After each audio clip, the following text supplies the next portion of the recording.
What were you doing during the Sixth Crusade, soldier? Welcome to Nice Ashes. Join hosts Mike and Nate for cigars and culture. Let's go beyond the smoke. What are we smoking today, Mike?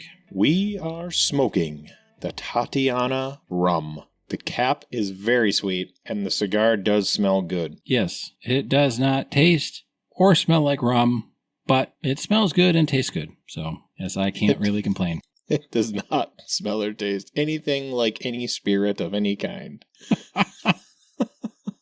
Should be what a Baptist or a Mormon or something making a liquor-flavored something without actually having tasted it. Never having tried rum, this is what it tastes like. Right?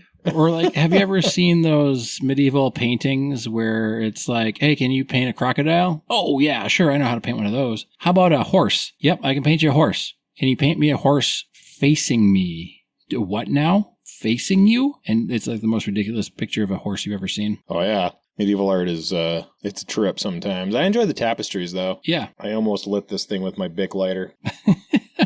And par for the Tatiana course, my mouth is full of bits and things. But I knew that going in, so. I've been getting into the mode of just ripping the tip, basically, and not actually cutting, and seems to work out better. I think we have one more. I might try just the punch, the cigar punch. Oh, yeah, maybe. I take my V-cut and I just rip a line. Sure. And try to keep the end as together as I can. Yep. I'm again pairing my cigar, as last episode, with the Drastic Measures Stupid Good Easy IPA. And I am pairing mine with ice water, and this time it is just Crown on the Rocks. No added no bitters. Anything. I thought for sure that if this one actually ended up tasting like rum, like a beer would be a nice, side rail or whatever. But this one does not taste like rum. It just tastes like more sugar. Yeah, it's just sugary. Very sweet. The Tatianas are so nice to pair with other cigars because they're sweet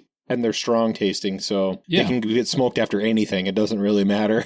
Doesn't really matter. It's a good, what is it, like dessert cigar almost, if you had one. But like a cheap dessert, like you just want soft serve ice cream. It's good when you want it, but it doesn't really hold a candle to real ice cream. And this one is very sweet. Whoa. It really is. Really sweet. If you really want a sweet one so far, we'll see, but... Yeah, I mean, it's sweeter than like the honey or the cherry or the chocolate. I mean, this one is sweet. All right. So speaking of medieval paintings, we're going to talk about medieval society today.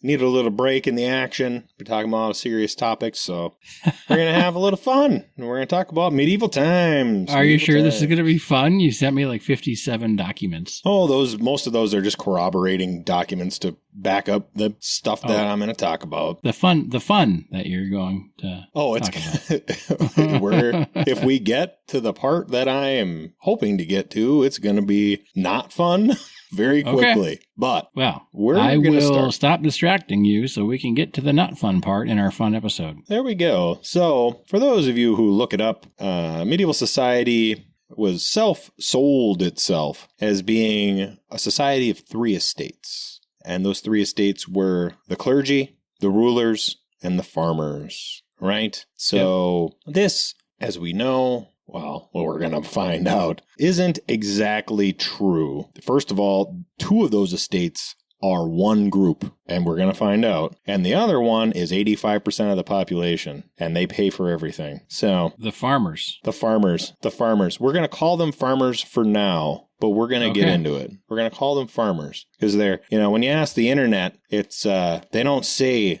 the slave class. They say the commoners, the peasants, and serfs. So it's lovely. And then they break the clergy up and all that. Yeah. So medieval society overall had 7 tiers and 3 extra groups, let's call them. We'll call them extras. They weren't really 10? Part of the society. So I would say 10. The first tier is the monarchs, the ruling families, the kings, if you will. Sure. They had supreme sovereign rule over everyone. They had lands directly vested to the crown that they managed. They also received various forms of taxation from the lords and from the commoners. Sure. They, of course, would be whatever religion was popular at the time. They controlled the treasury. They minted coins. And they had absolute legal authority until it was limited through various mechanisms, one being the Magna Carta, which was signed in 1215.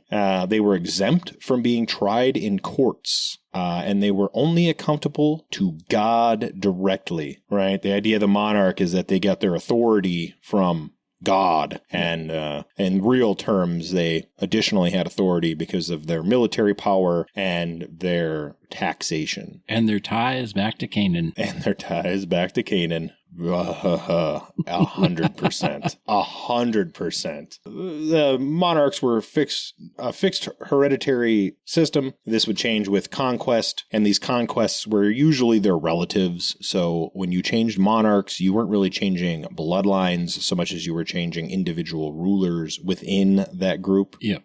In addition to various taxes levied on all tiers of society, they would finance their military occupations or military campaigns and castles and things like that through loans from either military organizations like the Knights Templar until they were destroyed, or the local Jewish banking system, or the international Italian banking system. Sure. So we move down to tier 2. We have the high nobility. These would be dukes, earls, and counts. They controlled large quantities of land, and they had a military levy. They were in counsel to the kings, and they were in charge of the courts. They drew their income directly from serf labor. So we're going to get down to the serfs later. But the monarchs, the kings had lands and they had serfs. They also had taxes on everybody's serfs and all of the nobles. The high nobility had their own serfs, and they would extract labor from the serfs. They would put taxes and tolls on their own serfs. They would tax market transactions within their dukedoms. And they would basically kind of take money from the merchants a little bit. The monarchs, I forgot to add, the rulers also taxed the Jewish bankers or merchants, because Jews were not part of the serf system. They were external to it. So they had very limited opportunities for what they could do. But we're going to get to that when we get down to them. But know that the Jews were not taxed by the lords. They were taxed directly by the king. The nobles, the high nobles, they paid debts to the king, and they were largely exempt from all other taxes. They did tax their serfs, and they did owe the church a tithe. The tithe is 10% in medieval times, and everyone other than the king had to pay it. Or you would be excommunicated, right? Or you would be excommunicated, and then the king had come after you because the king was in cahoots with the church. Yes. Most of the time, the king was the head of the state religion in their country. So they were directly linked, the church, and more so than just that. The nobles, the high nobility, if their taxes on the serfs and their various taxes on economic transactions and fines and fees weren't enough, they could also borrow from the international Italian banks and the international Knights banks, and they were heavily indebted to Jewish lenders for their projects. Some issued their own currency if they were large enough. Some of these lords were economically as powerful as the kings. The kings in their own countries usually had the largest military because all of the nobles had to give them military service, right? That's how their army was the biggest, because all the nobles had to serve under the king. But each individual noble, they could independently be wealthier than the king because their lands could be more productive, or they could get more money through conquest, just like a king. Or their women could be bustier. Well, there was some of that going on, as we know. Marriage rights were extremely important then, and, amongst the nobility, marriage was not for love, that is for sure. Yep. I have to do a relight on my cigar. Oh. Mm-hmm. So amongst the upper nobility, these were strictly hereditary titles. They built their fortunes via taxation on their serfs and land acquisition, also through a military campaign. They could gain more money through marriage and also royal favor. So they could get certain contracts and things like that through the king and all of that sort of thing. Yep. And they were tried by courts of their peers. They could not be arrested without a charge, and they could not be charged, or they could not be brought to the manorial courts because they were in charge of the manorial courts. So the only way that an upper lord could be arrested and tried for a crime is if the other nobles got together and did it, basically. So on to tier 3, we have the lesser nobility. The lesser nobility held single manors. They owed their service to the upper lords. So the lesser nobles were knights and had manor houses. The upper nobles had multiple manor houses, and multiple minor nobles owed their service to them. So this is how the hierarchy works, right? The king controls everybody, and then they have the barons and stuff, and then under them you have the viscounts and things of that nature. Oh, I'm sorry, barons are considered lesser nobility, the dukes and earls, and then you have the viscounts and the barons. So these lesser nobility, they were knights, and they provided service to their larger lords. They also were the administrators of the local justice system and were tax collectors. In some cases, the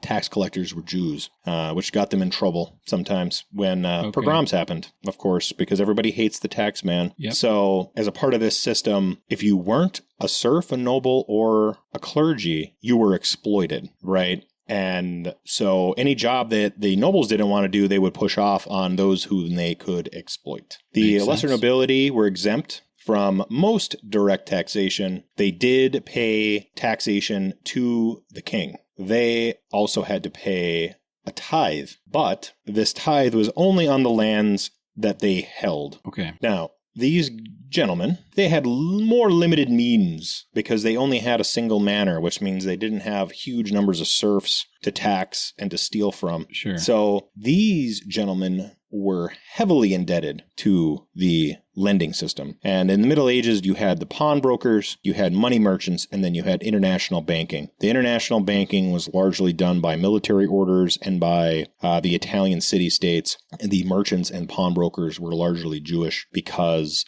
usury, or the collection of usury, What the hell is the other term for it, Nate? It's skipping my mind right now.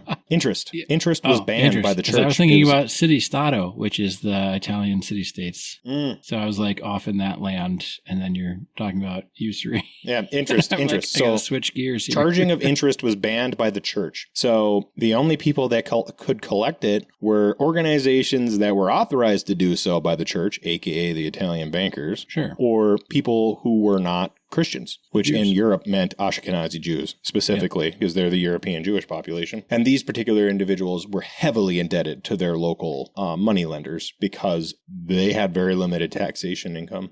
So these people were subject to the manorial courts. So the manorial courts were run by the higher nobles. The lower nobles were subject to those courts. However, when they had to go up a step into the courts of the crown, they had to be tried by their peers. And some of these were still immune to the local sheriff. The local sheriff being like what we would think of as being the local sheriff was a minor noble as well. So they were largely exempt from the standard laws, but they were still subject to the law.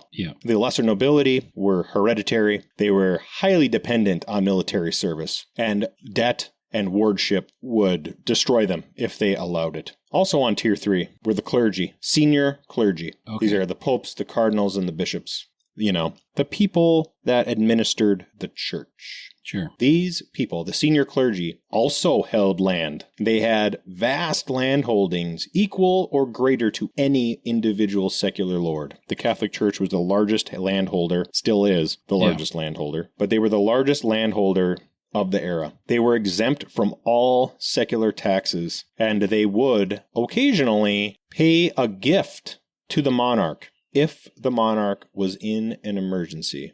These senior clergy did have to pay tax to the Pope. So the Pope, the whole Catholic hierarchy is set up exactly like this medieval system, just in a different form. These individuals, the senior clergy, would get money from the papal banking system, and that is the Italian city-state system, largely. And they would, under the table, take money from the local Jewish banks as well. Sure. They were immune from secular courts, and the only way they could be prosecuted was internally through the church. The clergy, senior clergy even, did have to get voted in. So this is like kind of parallel to our elected politicians a little, where they had to rise through the ranks and do their due diligence in the church. Now, the secret that we haven't talked about yet is that if you were a clergy, in the clergy, and you were a senior member of the clergy, so not a monk or a priest or a friar, you had to be from the nobility. So the younger sons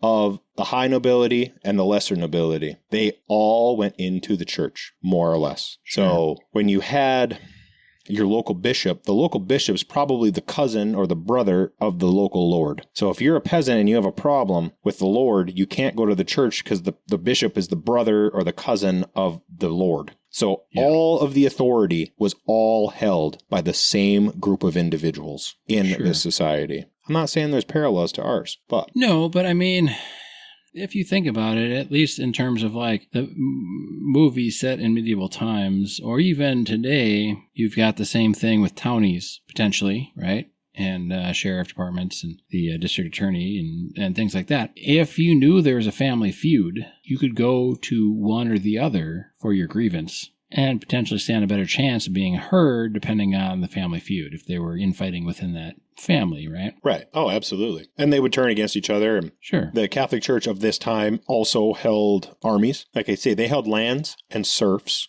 and armies. So the younger brothers had to rise through the ranks of the church to gain power, and they were given the opportunity of a life outside of the manor because they were never going to inherit. And the upper nobility, they would not have became itinerant knights, which we are going to get to. Sure. Right? The lesser nobles, the sons of the lesser nobles would become itinerant knights and professional soldiers. The younger sons of the dukes, they would go into the church and they would become the bishops and the cardinals and run that organization, right? So it's a parallel path for the same group. Yeah. Right? Would there be any possibility, Mike, of, let's say, one of the sons of the lesser nobles going into the church? Could they make such a name for themselves in the church that their offspring could become lesser lords or higher lords? Or are those two worlds separate? There were until the church banned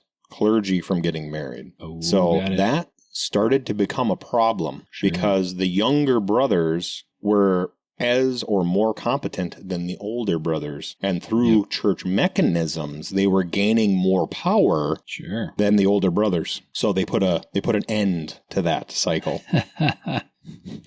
And here I thought it was something ordained from above that they shouldn't marry. Right. Well, and they also wanted to avoid hereditary bishoprics and things of that nature because all of the positions in the church are elected. Right? And if you have these guys getting married and having children and everything is through inheritance, then they're going to want to pass down the cardinal position to their oldest son or something. Yep. So they ended that practice not quickly, but relatively quickly. Yeah, for the era. Quickly for the era. For the probably. era. Yes, exactly. Quickly for the era. And also I want to add that you had to go to university to join the clergy. So all the nobility, the monarch, the high nobility and the lesser nobility were illiterate. The only people who could read were the clergy. They were the only ones that went to university. And in order to get into the university, you had to have a letter of recommendation, right? So that's why the nobility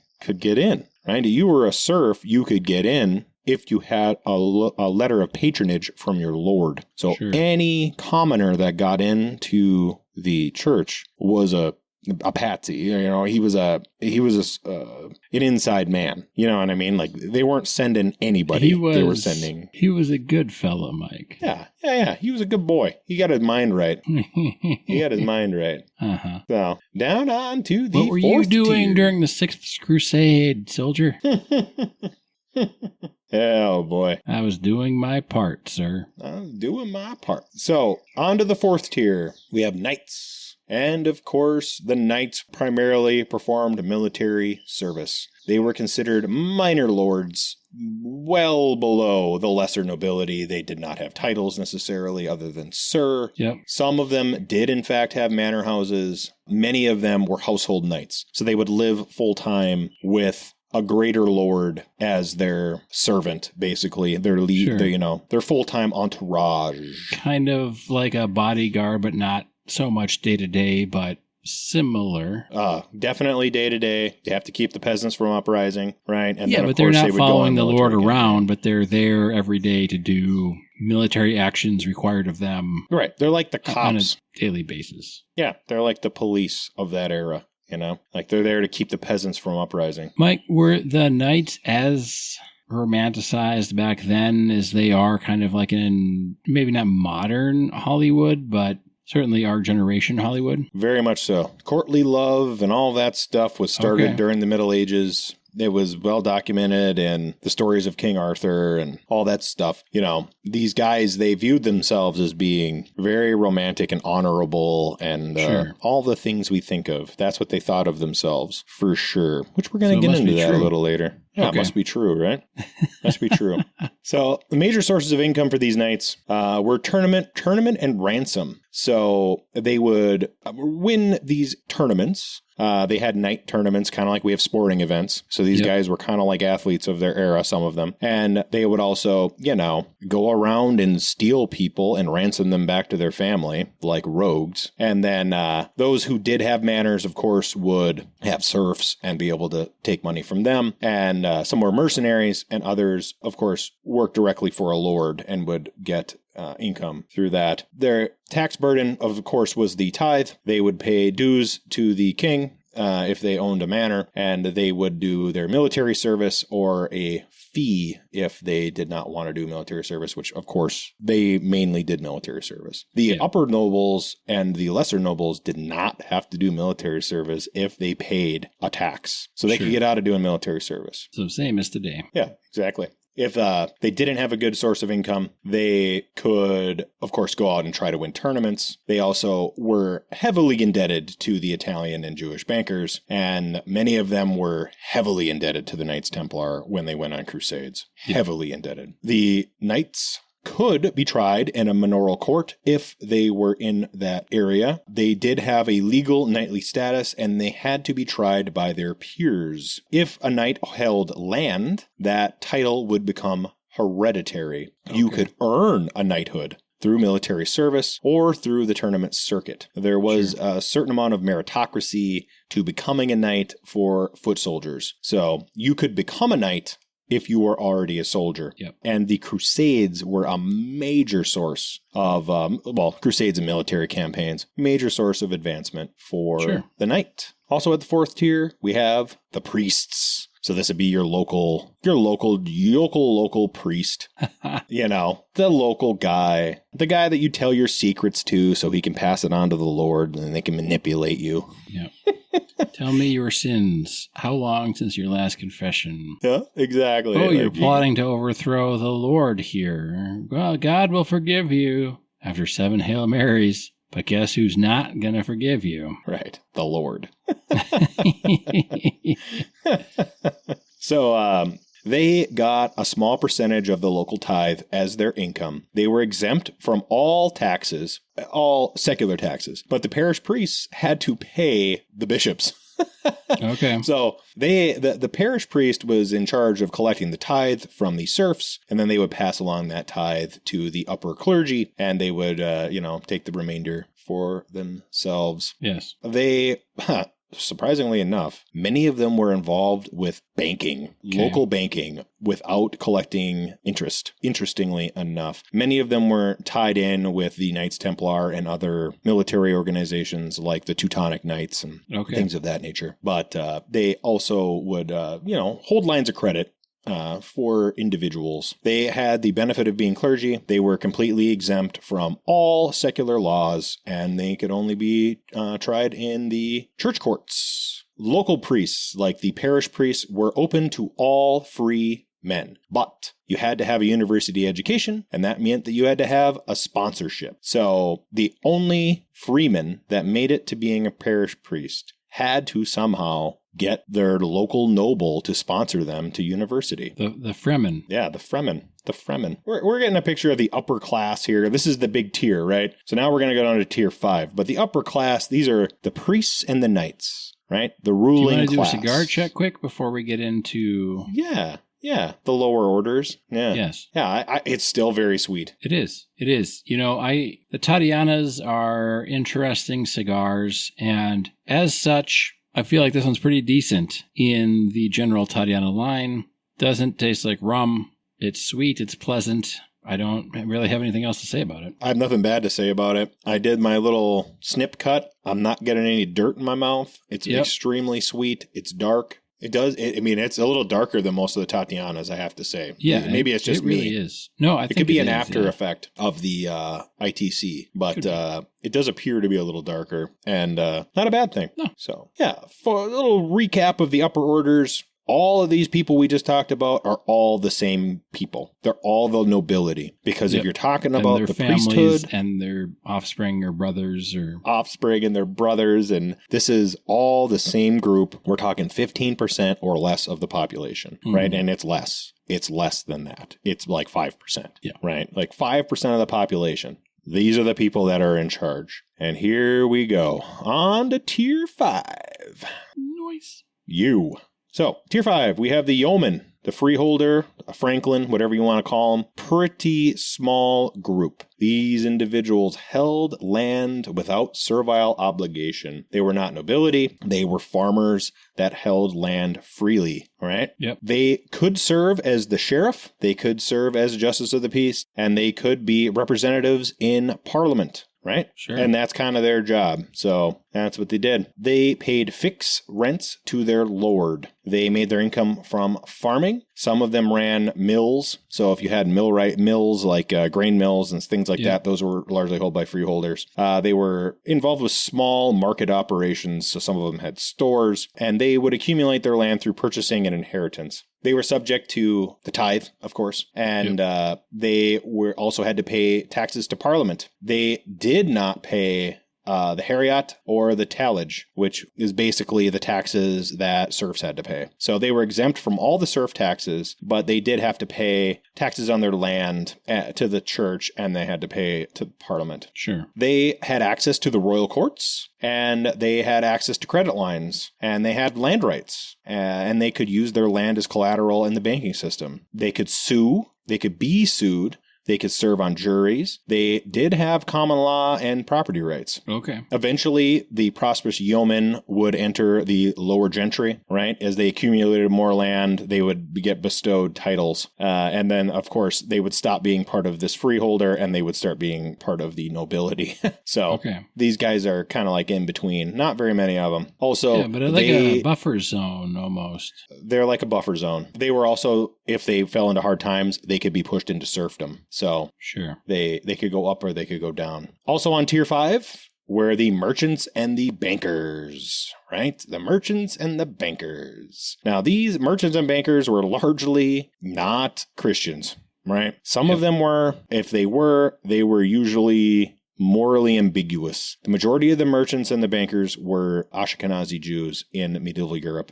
For obvious reasons, right? You weren't allowed to collect usury. So if you can't collect interest, it's really hard to do trading, right? So just by the nature of how the system worked, the indigenous Jewish population was going to be doing that. These individuals would profit from the price differentials, currency exchanges. They would make loans and commissions, and they grew from a relatively modest group to, by the end of the Middle Ages, they were the dominant group that is in charge of the planet today, by the way. So, like, these guys are in charge. The old merchant class married into the nobility as they became more dependent on loans. They could create guilds. They could manipulate markets. They could protect markets. If they were Jewish, they had no secular legal standing. So they were extrajudicial, like literally they had no standing in the court. So they could not sue, they could not be sued. Very interesting. A lot of their personal situation was determined by the amount of wealth they had, because they didn't have land and they were not nobility. And as I say, a lot of these families eventually married into the nobility as they lost money. Sure. Also, part of the fifth class were the master craftsmen, or the guild masters. These are, of course, the Masonic lodges and the heads of these construction organizations. Mm-hmm. They ran workshops, set the prices, and they actually participated in the government. Most of the time, if you were building a large infrastructure project, the heads of the guilds would be living in the manor house with the local lord as their guest. So They didn't own land, but they were in charge of construction crews, basically. Yeah. And got some sweet perks. They got some sweet perks. Yeah. They were considered free. They were city dwellers. So they were subject to the rules of the city, not the rules of the manor. They could perform jury duty. They had rights in the court system. They had guild protections. And they had to pay taxes. They had to pay guild fees. They had to pay the tithe. They had to pay tolls in their local areas. And they had to pay city taxes as freemen. Sure. On to the sixth tier. Now we have the journeymen and the skilled artisans. These, of course, worked for the guild masters. Obviously, the guild master is a tier above. In our modern society, they're not, but back in the day, they were. Yep. They worked for the guilds. They pretty much had the same rules as the guild masters, except they did not stay with the lords. They had to stay in the city areas and rent and do all that. Yep. Journeymen did not have access to credit.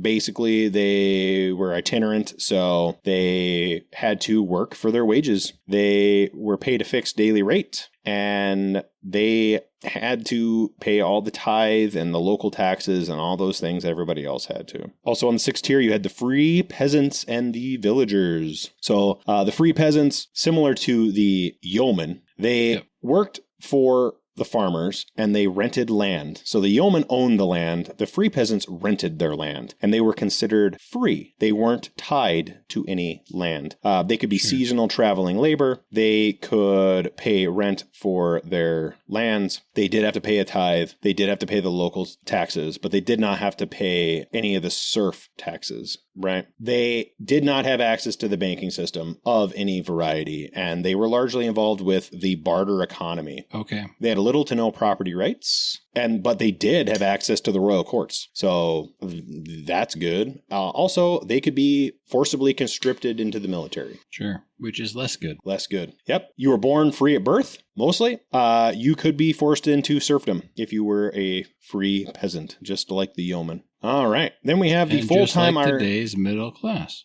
Just like today's middle class. At best, a free peasant. At best. Yep. Oh, to be a yeoman. Oh, to be a yeoman. On the sixth tier here, the last of the sixth tier, we have the itinerants. We have traveling knights, performers, and Roma, and the construction workers. So this group basically traveled between various manors and courts. They went to big fairs and festivals, building sites, the things that people who would travel for work still do today. Yep. They made their money through prizes and ransoms and various fees and through charges, whatever kind of work they were doing. They were not subject to tax, but they did have to pay tolls. As a side note, the Roma paid no taxes, and they had no legal rights, similar to the Jewish population. They had no access to the banking systems. The Knights had access to the Templar banks, but the Roma were entirely outside of the monetary system. They were not considered one of the,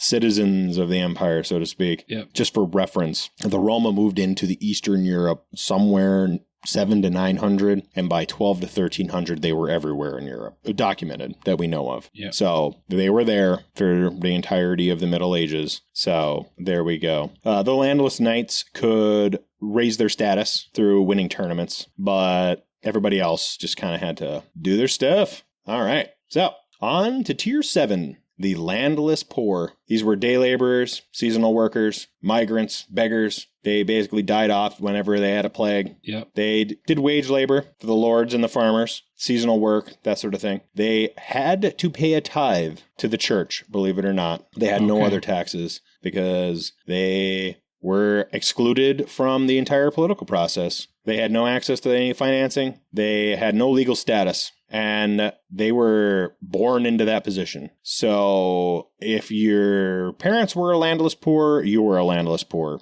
Basically, there was no upward path. You could become a serf if you wanted to, I guess, or if you were forced into it. Yeah. Also, tier 7, this is the bottom. All right, this is the bottom. The serfs. Bottom of the medieval barrel. The bottom of the medieval hierarchy here, the serfs. The serfs represented 85% of the medieval population. So all these groups we talked about, all these guys that you think of when you think of medieval Europe, 15%. 85% were serfs. Okay? Yeah. The serfs were bound to the land. They owned labor or services 2 to 3 days a week to the Lord. They could not leave the Lord's land. They could not marry without the Lord's permission. They could not sue anyone without the Lord's consent. Sure. They were subsistence farmers. All of their surplus was taken by the Lord. All of it. They were the most heavily taxed group in this society. They had to pay tithes to the church. They had to pay taxes to the king. They had to pay all fines, fees, and tolls. They also had to give all of their surplus to the local lord. Yep. Seems about right. They had no access to any financial tools, no access to credit. They had no legal standing in a court. They could not own property. My guess is they're not going to university. My guess is they're not going to university. They were born a serf and they died a serf. They were forced into conscription, of course, as occasionally happened. Could they? But that's 85%. Yeah. Could the serfs, if forced into conscription, become a knight? Yes. That was one of the few paths. If Sure. you were a serf and you had exemplary military standing, you could work your way up in the ranks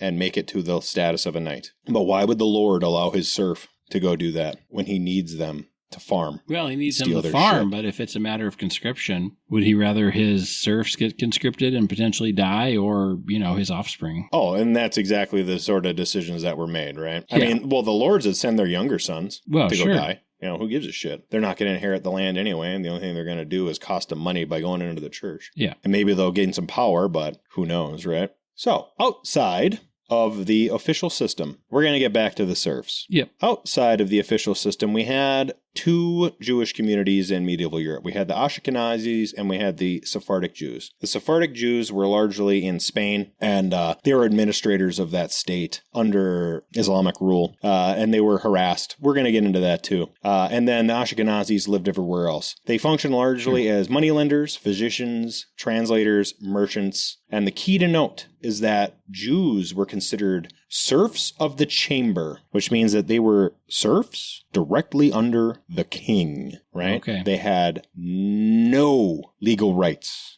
0 outside of the king. Yep. So, that's one of the reasons why we have the pogroms, which we're going to cover later, I'm sure. But they had internal rules with the rabbinical courts. They had internal structures. But outside of the royal authority, they had no legal status. Right? They had no position in Christian society. They could accumulate wealth, but it could be confiscated at any time by the king because they're serfs under the Lord. And what Sure. did the serfs do? They give all of their surplus to the Lord, right? They don't get to have property. They're serfs. 85% of European population were serfs. They didn't have property rights. They couldn't even marry. Now, as far as taxes, they paid heavy taxes to the king. Heavy taxes to the king. They had no access to guild membership, and they had no access to any city tax or city base. So the members of the Jewish community at that time had to be moneylenders, physicians, translators, or merchants. That was it. They weren't allowed into the guild system. They weren't allowed to be farmers. They weren't allowed to be landholders. They weren't allowed into the military. They were not. Okay, so they weren't allowed to be conscripted. They were not allowed to be. They were not allowed in any of the things that we just talked about. Sure. Completely outside of the system, right?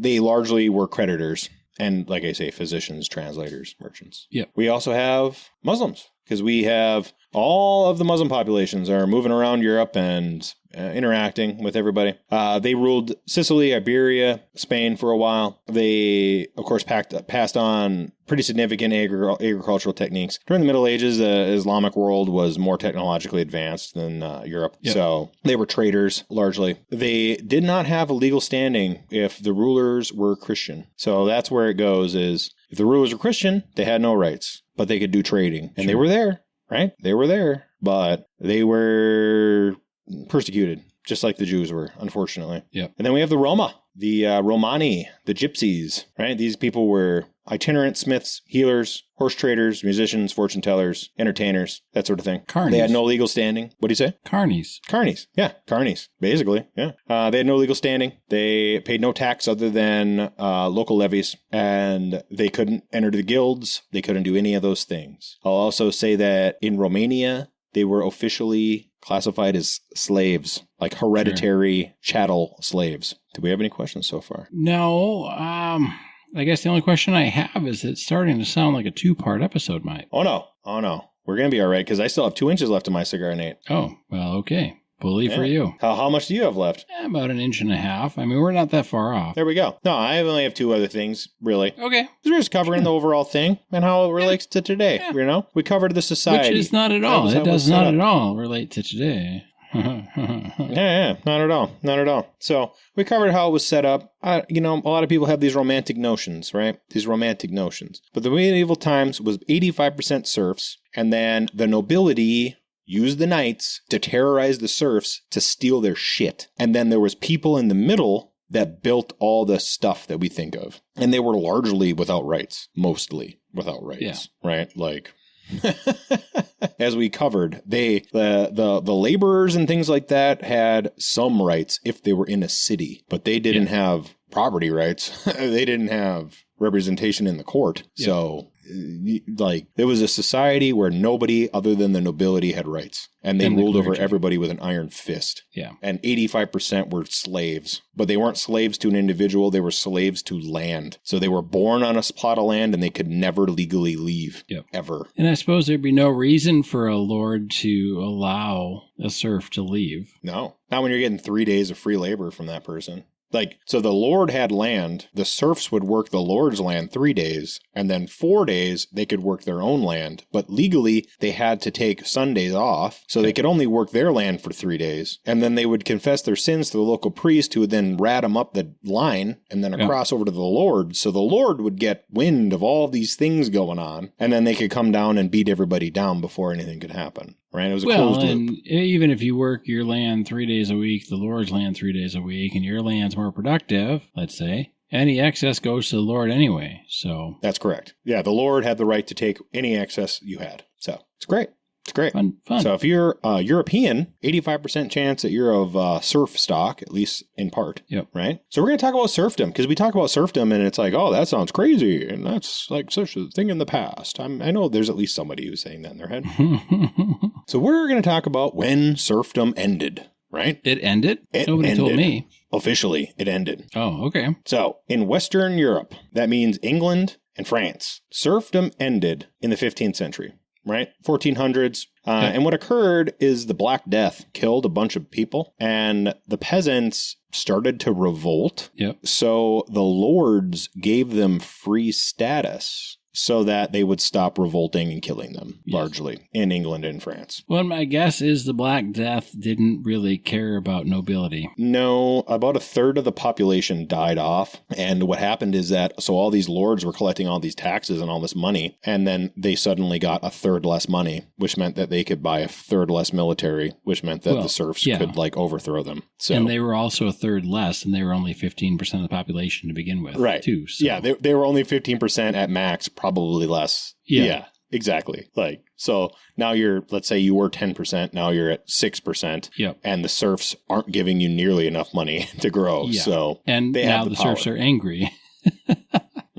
Exactly. Serfdom ended about a century later in Spain for the exact same reasons, right? In Italy, serfdom lasted until the 1860s. Wow. 1860s, right? It wasn't officially banished until 1812, and then it took until the 1860s to fully get rid of. In the Austro-Hungarian Empire, this means Czechoslovakia, Austria, Hungary, Prussia, aka Germany. Yep. 1848. 1848 is when they banned serfdom. Crazy. Right? 1848, which means that most of our ancestors, if you're German, were serfs when they fucking left, right? Like, the ancestor that moved here was born a serf, a slave, 100%. I mean, you can call it not being chattel slave because it's not chattel slavery. They're not independently owned. Yep. But when the land was sold, the serf went with the land and they couldn't leave. So slavery under another name. Yeah.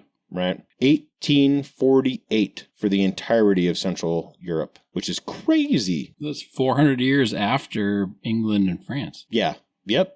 England and France and Spain were hit a lot harder by the plague because they had ports. Central Europe didn't have ports, so they didn't have as many deaths. So their nobles had more power at the end of it. Russia. So Russia is interesting because they banned it officially in 1861. However, when Russia freed their serfs, they put them under financial obligation to their lord, and they had to pay off their freedom, and that debt passed down to their offspring. So would that technically be like an indentured servant? So it was like an indentured servant, but it was inherited. So an indentured servant, in the English sense, that wasn't inherited to the offspring. That was just that individual. This was a debt that transferred, right? And that debt wasn't fully canceled in 1907, I believe, which is one of the reasons why the Bolshevik Revolution occurred. Because all these serfs that were supposedly free, all of them still owed money to their lord, and they couldn't leave their land. So they were still serfs until the Bolshevik Revolution, functionally. So that's, I mean, my grandparents weren't alive then. My great-grandparents were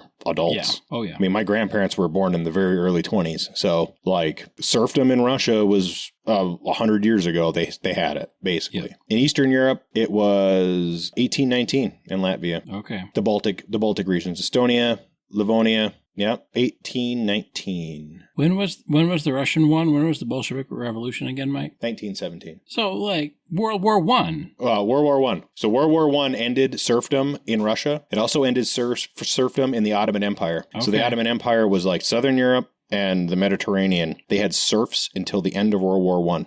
Crazy. In huge sections of Europe and the Middle East. Yeah. Crazy is right. That's nuts. Crazy. Yeah. Oh, yeah. Yep. So in Poland, it was 1807, and it only occurred when Napoleon took over Poland and he banished it. So just so you know, in France, it was banned, but functionally serfdom existed until the French Revolution. So it wasn't enforced. It was banned, but it wasn't enforced. And then, of course, the French Revolutionary Forces ended serfdom in a lot of the places they conquered.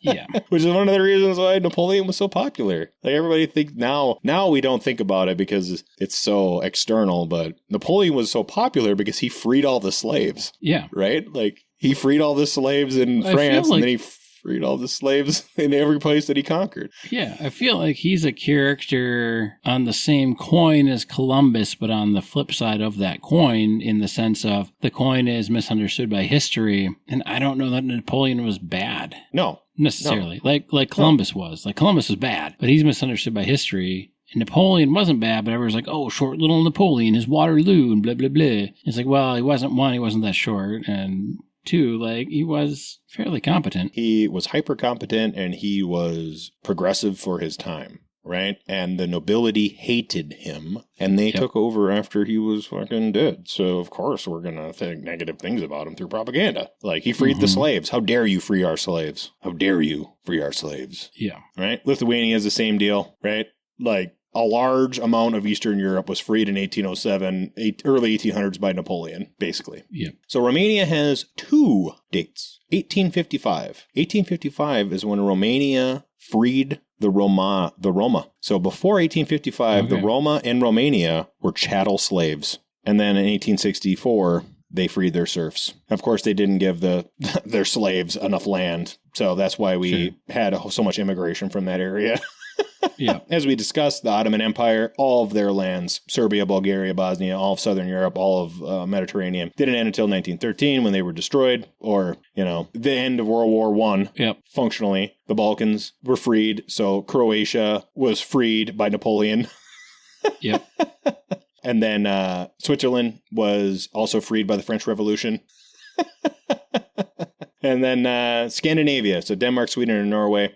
Denmark had serfdom, and it was abolished and fully phased out by 1800. Sweden and Norway never had serfs. They didn't have the serf system. Oh, okay. They had the freeholder system, so they're outside of this. Scandinavia largely escaped Catholic domination. So part of the story of medieval Europe is that Northern and Eastern Europe was not Christian until much, much later, which is why we get the Viking sagas and things like that, right? And, the Danes were making human sacrifices up until the 1100s. So they were practicing paganism until at least 1100. And a pagan system didn't have serfs, right? They had all free men. serfdom is a part of the Catholic Church They had and the freemen nobility and that ruled the world. sacrifices.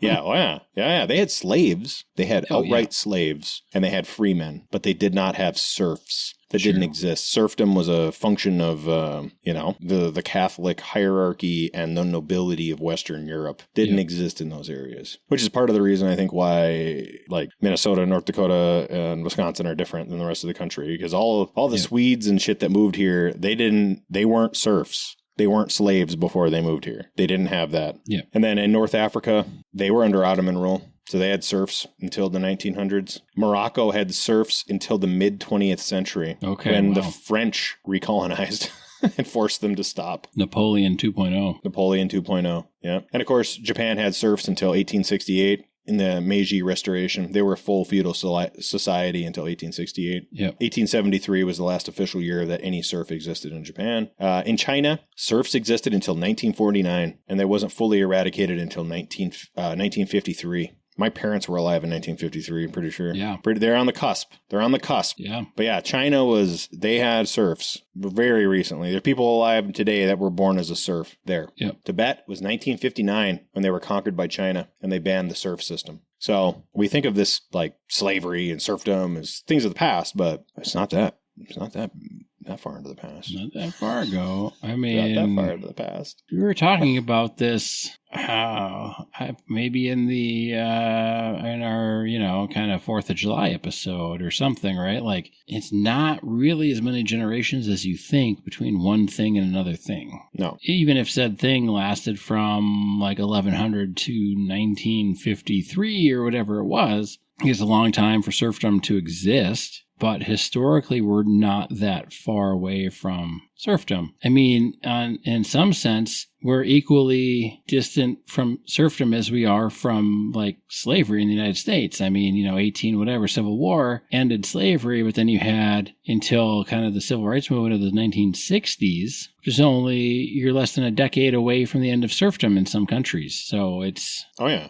The biggest difference between the African American population who just are descended from slaves is, of course, Jim Crow. Jim Crow was a real nasty bit of work there. Mm-hmm. But functionally, if you're, like I say, a German, if you're a person of German descent and your ancestors moved here at any point after 1848, they were free, but they were serfs before 1848. So... Yeah, and they were functionally a serf. I mean, they were a serf. They were functionally a serf after 1848. They were really a serf before 1848. So we're all slave stock. It's just a matter of where your master survives. You know what I mean? Like, and it's not like the families that are running the United States are different than the families that are running Europe. They're interbred. So they're all ruling over us still. It's not like anything has changed. Yeah. Right? Like, nothing has changed. Nope. Nothing you still has have changed. The small percentage ruling over the larger percentage. Right. And the larger percentage are heavily taxed. Heavily taxed. Every bit of income is going to be squeezed out of you if they can. Every bit of it. All right. So we got one last thing. Sure. And that'll cover our medieval Europe because we talked about it a little bit. And we're going to bring it up. We have the Jewish persecutions. So my first one is not in the medieval times. It is in the Roman Empire. So I have 34 total persecutions, one being in the Roman period. 33, magic number, everybody, 33. 33 occurred during the Middle Ages. There are 6 mechanisms that have been identified as being a part of these persecutions, right? Yeah. Now, the big one that everybody wants to talk about is religious consolidation, okay? And that means religious persecution, okay? That's what we are told is religious persecution. Yeah. However, of the metrics, and you guys can look at my list, I have 2 documents. I have one that lists every single one independently, and then I have a spreadsheet. And I'm looking at the spreadsheet. Now, all these documents with all these supporting information is going to be on the website or whatever. Patreon. It's going to be on the Patreon. It's going to be out there. It's going to be out there. Don't worry about it. We're not trying to have secret talk here. All right, this is open talk. All right, so religious consolidation is the one that we're sold, right? All the time as a society, we're told that this is the thing. And this did occur in 38.2% of the events. However, it is not responsible for any of them. Not one persecution was solely because of religious consolidation. Sure. Not one. Every single event had a minimum of 2 mechanisms, right? So 17.6% had 2, 50% had 3, 30% had 4, and 3% had 5. By percentage, the most important reason why the Jews were persecuted in any particular instance, 80% of the time, it was counter-revolutionary angst by the government. So the government was facing pressure by the serfs, and they used the church to redirect the serfs to go kill the Jews instead of kill them. Yep, very Hitler-esque. Very Hitler-esque. 70.6% of the time, the ruling class was having a financial crisis and they needed revenue. And they used the persecution of the Jews to steal their wealth. So 70% of the time, of the 34 total persecutions that we have in this era, the ruling class just wanted to steal the money from the rich Jewish people, basically. Yeah. And then, of course, a ton of standard everyday Jewish people were slaughtered by the serfs. Of course, right? Of course. Oh, yeah. Right? 41% of the time, it was so the rulers could cancel debts they had with the Jewish lenders. So they wanted to kill the Jewish lenders, so they caused an uprising amongst the peasants so they didn't have to pay their debt to them. Classic. Yeah. Right? 47% of the time, a powerful Jewish person rose up in prominence and was challenging the ruler for authority. So they killed off the local Jewish population to kill their political rival. Fair. It's crazy. It's just crazy, right? Well, it's not crazy if you read fucking Dune, but... No, it's not crazy if you've read Dune. It's not crazy if you've read Dune. And then, of course, we have all these individual ones, right? But this ties in to today, right? So American Jews are very concerned about anti-Semitism. Yep. And there's good reason. Oh, yeah. Because if you run the numbers... Every generation and a half, historically, the Ashkenazi Jews have been persecuted for largely economic and political reasons. Yeah. And then it's framed as a religious issue, right? But we know that's bullshit. Yeah. That's not the real reason. The bishop is the brother of the count. Yeah. And they're eating babies and raping together in their spare time. We know they're doing this. Like, we have historical documented evidence that the old bishops and the old cardinals, and even to today, they're creeps. They're real bad dudes. So they're whipping up the masses to go kill the Jewish bankers because their brother owes too much money to the banker or some version of that. And that's happened over and over and over again. It's like a cycle. Like a cycle that's happened once a lifetime for 2,000 years. Yeah. Right? So there's real... Well, we also had the Italian bankers and what was going on with them. Like, nobody was persecuting them. So the reason why the Italian bankers were not persecuted is because they had papal authority. Sure. And they paid dues. They paid a percentage of their profits to the church as an indulgence. And that indulgence meant that they could collect the usury even against the church's rules. Sure. That's why. Yeah, that's why. And that's why the Medici became the Medici, right? And that's why they became popes, right? So the younger sons of the banking houses became the popes. Yeah. So, of course, right? Of course. Yeah. It's a closed system.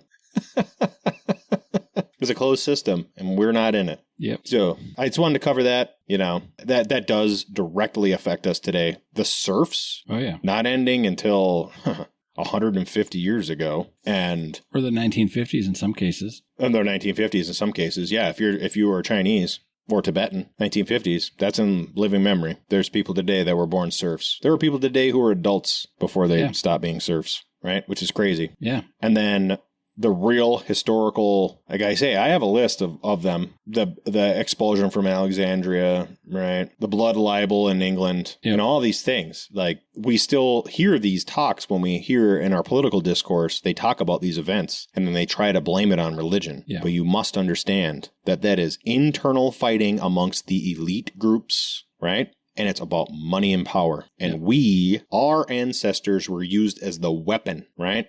And they're stupid, right? We are fools still to this day. Imagine how foolish you are if you cannot read. The only people in that society that could read were the clergy. Yep. So you cannot even educate yourself, even if you wanted to. It's not even possible. So of course you're going to believe the local priest when he tells you got to go and, commit atrocities because of God, right? Yeah. Like, of course. But you're just being a manipulated fool. Yeah. And your donkey's not going to tell you not to go crusade. Right, exactly. Well, in the Crusades, this is in there as well. I mean, the Crusades turned into the Knights Templar becoming an international bank. Yeah. And then they wanted to continue the Crusades for monetary, like economic reasons. Well, of course. And they came up with the theory that endless war would mean endless profits. And I'm not saying So glad we don't subscribe to that but today. Yes, I'm so glad that they didn't run with that, and that we've had a continuous war going on since then, right? Yeah, It's well, not like we it's haven't just had a been war since one World War II, long- Mike. I don't know what you're talking about. Oh my God. We haven't had a war. We were a peaceful country before World War One. Yes. It's not like there's been a global war going on for, I don't know, 1,000 years for money, Yeah, or more. for profit. Who knows? Tough to say. Or more. No.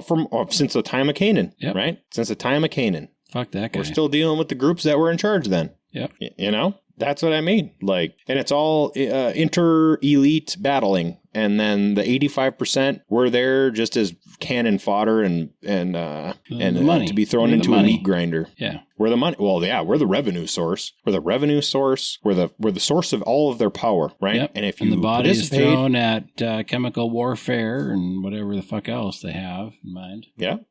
One rich guy got Gulf War syndrome. One that we know of. One. Yep. And it was Biden's kid, right? Like, Yep.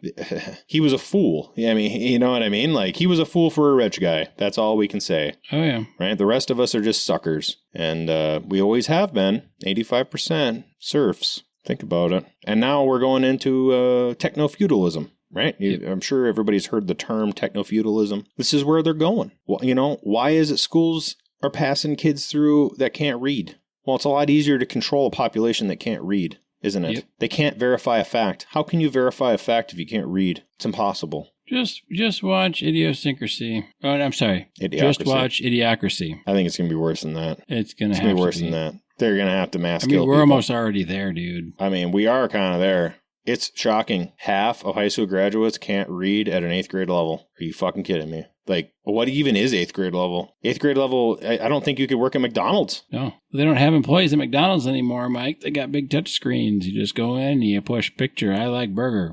Burger. I haven't been to a McDonald's in a long time, dude. I got you. Whenever I go visit my family in Wisconsin, I stop with the kids at McDonald's. That's the only time they get fast food. So it's like 3 times a year. Sure. Nice little thing. Yeah. Just a little treat. You know, like I remember going to McDonald's as a kid as a treat on a road trip, right? So that's the same thing. And I mean, at least their Happy Meals they've got like apple slices, and it seems decently well-rounded in terms of like overly processed fast food, but you don't order from a person. You go in and there's giant touch screens and you push button. I want food. This food. I like that food. You don't have to read. You just look at the picture. Picture good. I like picture. Yeah. Picture good. Picture good. Speaking about picture good, what do you Picture. rate this cigar, Mike? Oh, boy. It's tough because like we rated the Tatiana Cherry. I rated the Tatiana Cherry a 1.75. You rated it a 2. I feel like this is somehow better than the cherry, but it's not that much better because it doesn't fucking taste like rum. Like you could just call it the Tatiana Sweet, and then maybe I'd rate it higher, but I'm going to go higher than that even. I'm not going to lie. I'm going to give it a 2.5. I liked it more. It more than the Rocky Patel. I mean, I liked it more than the Rocky Patel, but I don't know that I can go can't give it more than a 2.5. 2.5. I can't. You know what? I'm just going to go 2.25 because I don't, the manufacturing of the Tatianas, and it's not fair to rate the Tatiana Rum against the Rocky Patel. And maybe the Rocky Patel needs to drop a bit. I don't know, but I'm just giving it a 2.25. I would rather smoke the Tatiana Rum over the box pressed ITC, but I would smoke a Tatiana Rum again. I would not buy it, but I would smoke it again. Sure, I would smoke it, yeah. I would not. It's not that I wouldn't smoke a Rocky Patel ITC box pressed, but I have no desire to do that.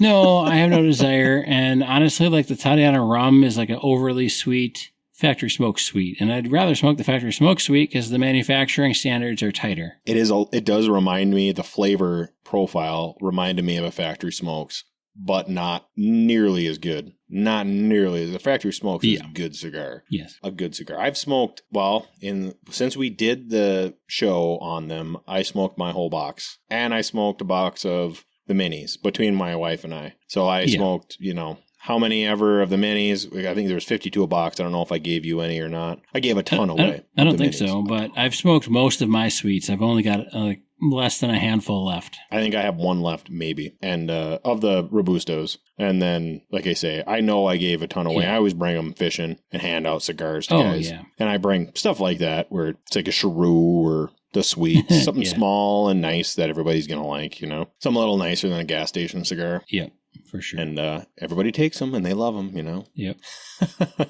That is true. But, well, that was medieval. Yeah, I don't know what you would call it. Society. Medieval society. Its structure.